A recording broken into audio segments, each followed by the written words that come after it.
Olá! Bom, vamos iniciar a aula de hoje fazendo aí uma revisão do que estudamos sobre aí o conteúdo de fração. Fração, né? Nós temos aqui um número em forma de fração. Fração representa uma divisão, tá? E aí, quando a gente representa dessa forma, esse número recebe o nome de fração. Esse número que fica aqui em cima é o número que a gente chama de numerador. E o de baixo a gente chama de denominador. A gente consegue representar também uma fração em forma de desenho, tá? Eu tenho aqui o inteiro, que seria algo completo, uma figura completa. E ela foi dividida em 8 partes iguais.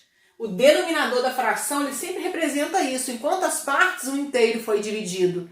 Tá? Em 8 partes. E o numerador, em quantas partes ali foram selecionadas? Uma parte só. Então, ó, foi pintado aqui uma parte de 8. Eu estou me referindo aqui a uma parte de 8. Tá? Por isso que a fração, a gente fala que ela é uma divisão. Eu dividi o meu inteiro em 8 partes iguais e me referi a uma parte dela só.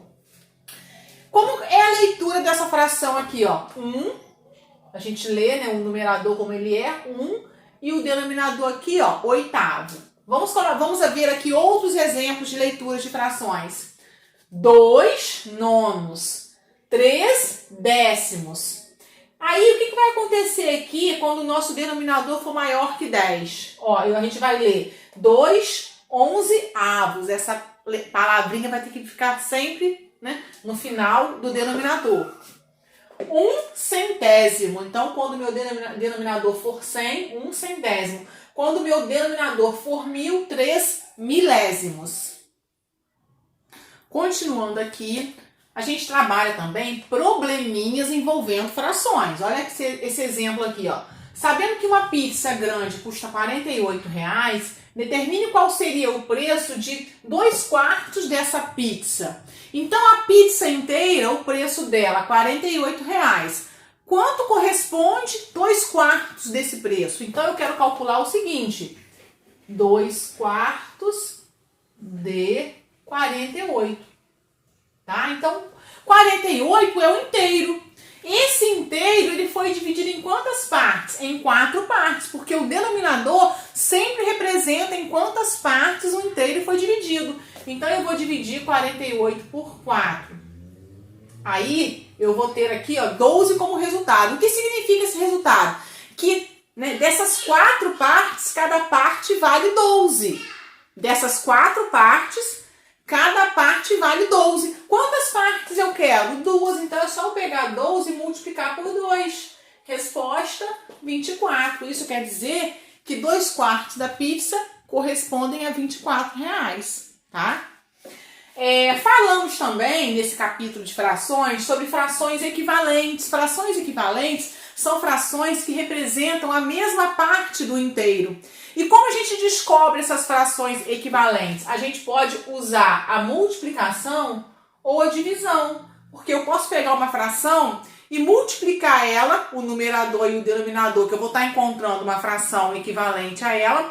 Ou eu posso pegar uma fração e dividir ela, que eu posso também encontrar uma fração equivalente a ela.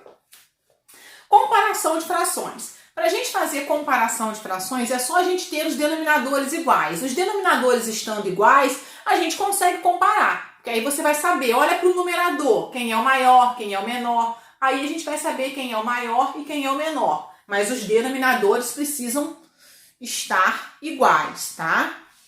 E como a gente consegue deixar os denominadores iguais quando eles não, né, estiverem iguais? É só a gente trabalhar com as frações equivalentes. A gente tem que achar ali frações equivalentes para a gente poder deixar, né, todos os denominadores iguais, que a gente vai chegar ao resultado que a gente quer. E simplificação de frações. Para a gente simplificar uma fração e ela chegar lá no finalzinho, ela ficar irredutível, que é quando não dá mais para simplificar, é só a gente usar a divisão. A gente vai dividindo numerador e denominador sempre pelo mesmo número, que no final a gente vai conseguir chegar na fração irredutível. Bom, isso tudo agora nós vamos praticar, tá? No caderno de atividades, tá? No CDA. Agora vocês vão pegar o caderno de atividades pra gente praticar todo esse assunto aqui, tá? Então vamos lá, CDA, páginas 63 a 68. É a atividade de hoje, tá? Tchau, até o próximo vídeo.